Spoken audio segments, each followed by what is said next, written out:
Já comprou todas as prendas de Natal? Lembrou-se da sua? Estamos a oferecer 40 passes anuais da Zone e um deles pode ser seu. Assine hoje até 55% de desconto e habilite-se a ganhar. Tudo em observador.pt.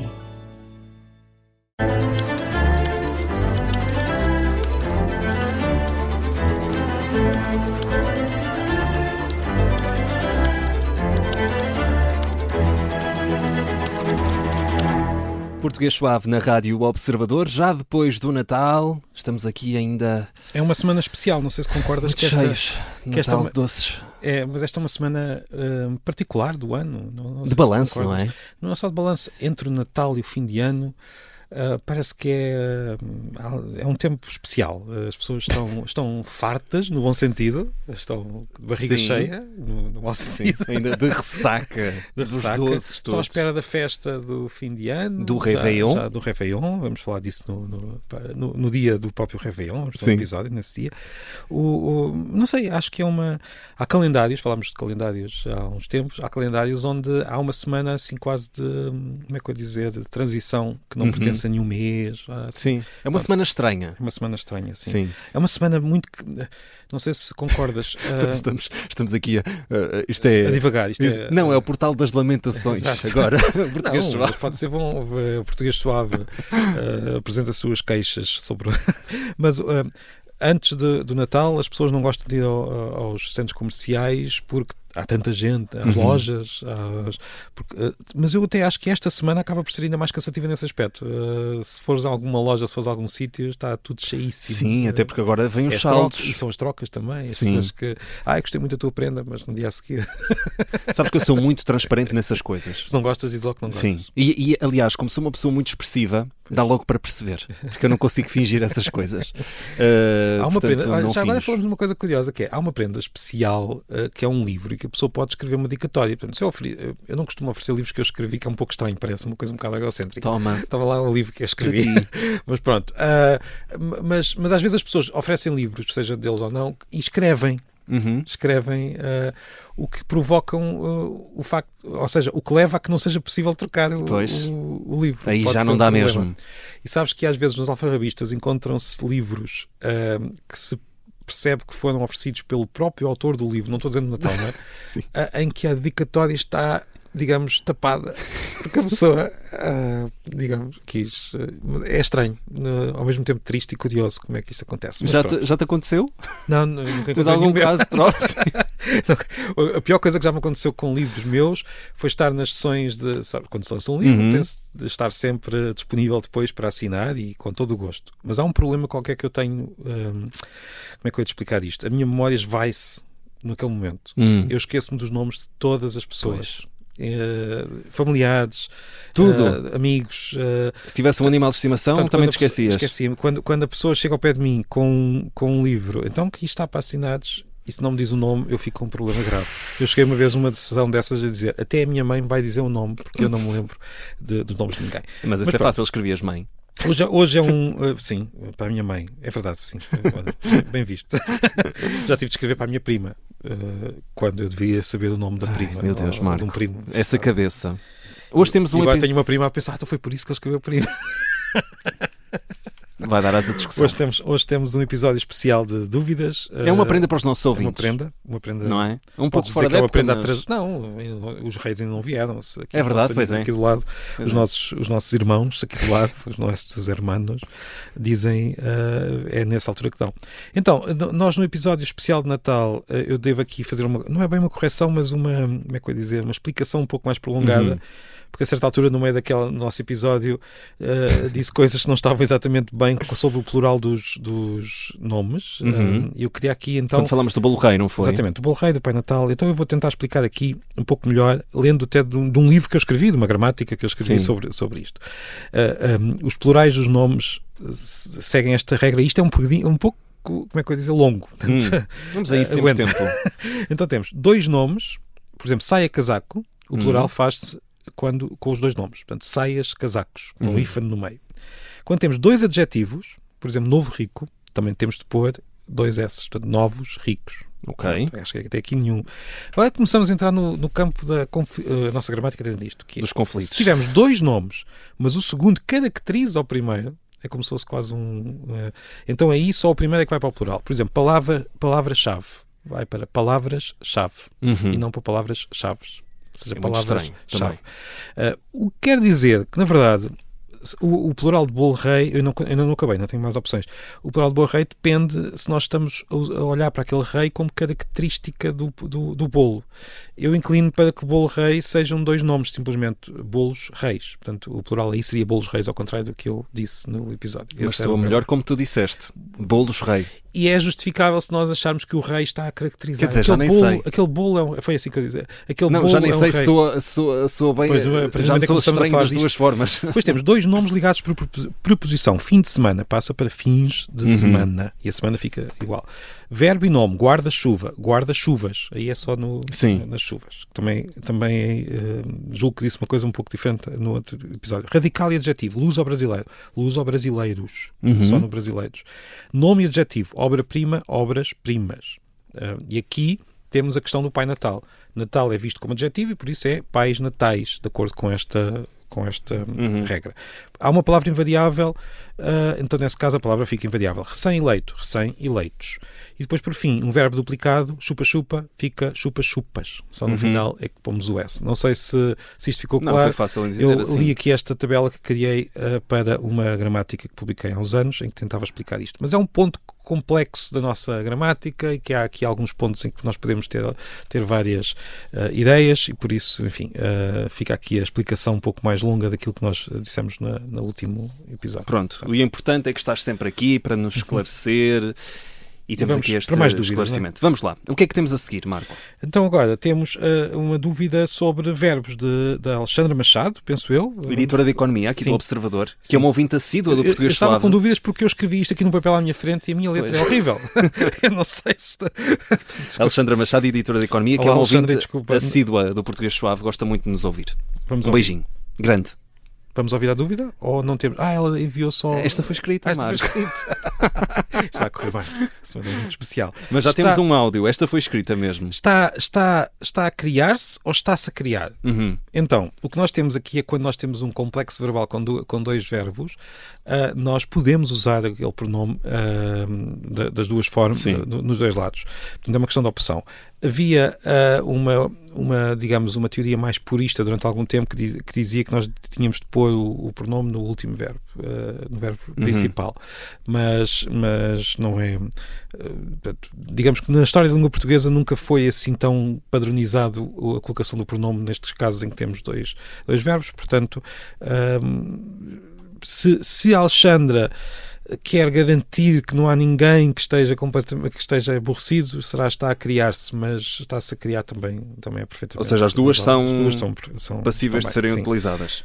Outra dúvida sobre salário. Aqui temos aqui áudio. vamos ouvir, José deixamos Benito. só garantir que vamos ouvir mesmo e vamos a isto ouvir o José Benito. Sou o José Benito e a minha questão tem a ver com salário. Eu ouvi dizer que salário vinha da palavra sal, porque se chegou a fazer pagamentos com sal.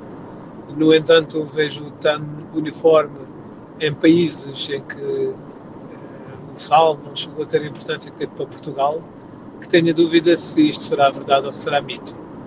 Talvez já tenham tratado deste assunto, mas fica a questão porque eu não ouvi essa resposta. Marco, sim, então.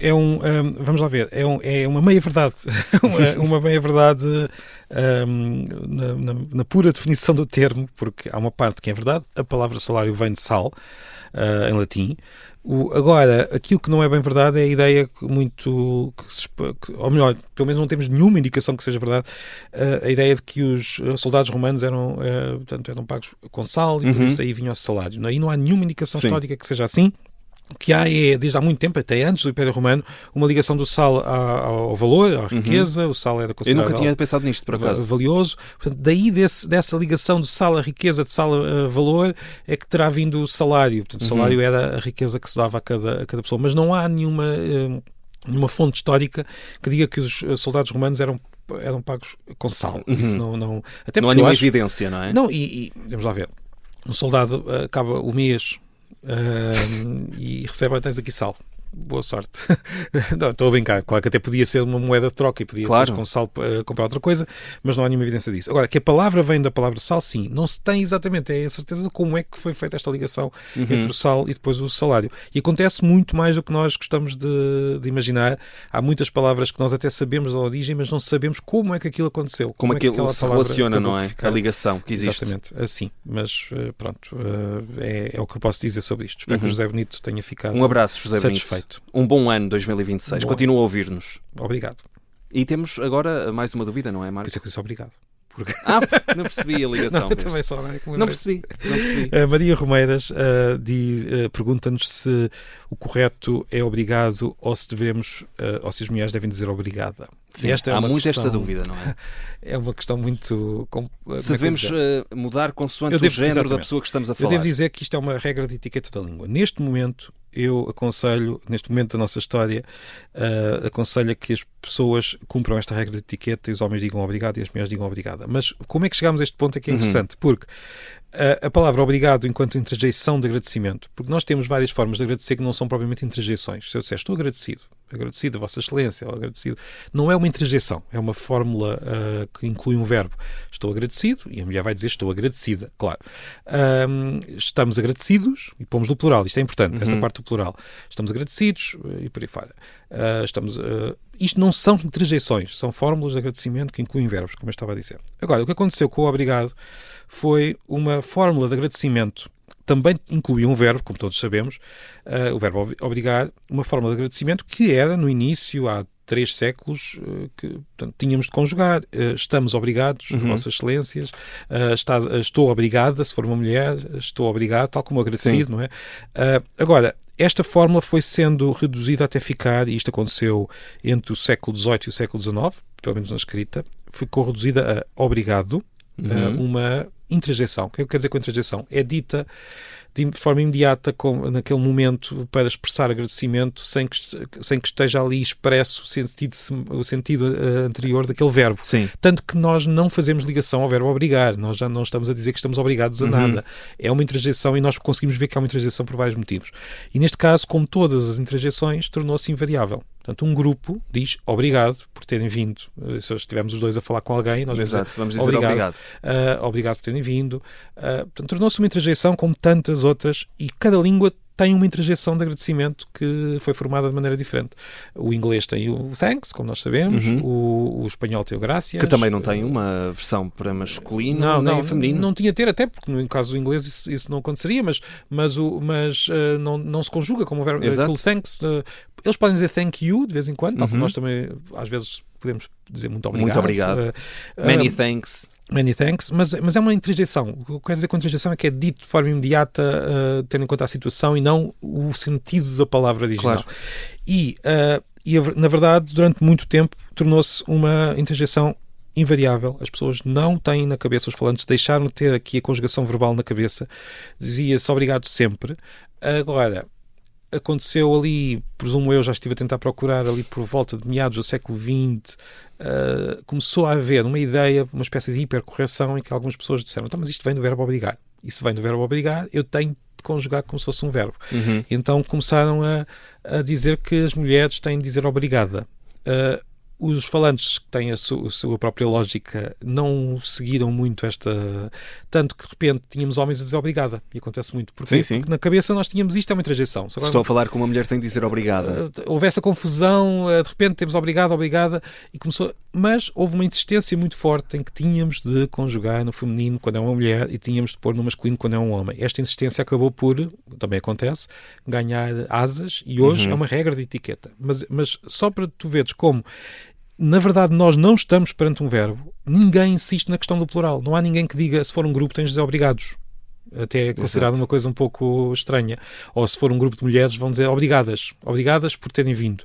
Portanto, criou-se aqui uma situação esquisita, em que, por causa de uma hipercorreção a certa altura, nós ficámos com duas interjeições, uma para os homens, outra para as mulheres. Esta interjeição tem origem numa forma verbal, obviamente. Eu sei disto porque já sei que muitas pessoas, quando eu falo disto, vêm dizer, mas isso é uma forma verbal. Tem origem no particípio, obrigado. Mas já não é o particípio, é uma interjeição que, e eu pergunto, se as pessoas estão mesmo convencidas de que é ainda uma forma verbal e que nós ainda estamos a pensar naquilo como uma obrigação que estamos a ter, dizem obrigados, se for uma família a agradecer. No postal de Natal, se for uma família a enviar para obrigados por terem... não dizem. Portanto, houve aqui uma espécie de recuperação da conjugação verbal, mas só na questão do género, não na questão do número.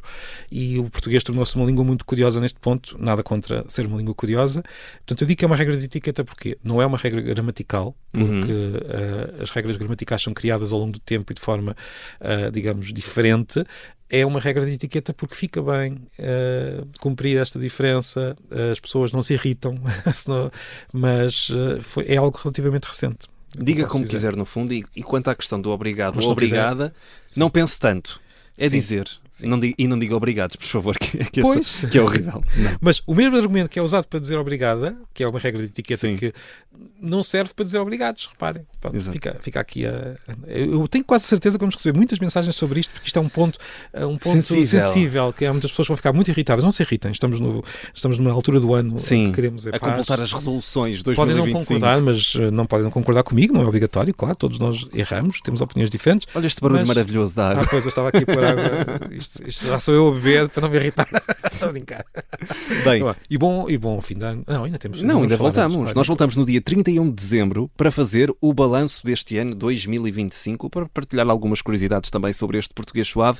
Mas já sabe, se tiver dúvidas, se bem que elas se calhar ficam já para 2026, envie para portuguesuave@observador.pt ou então para o nosso número do WhatsApp 91002 41 85. O meu desejo para 2026 é que o Marco Neves decore este número. Vou tentar.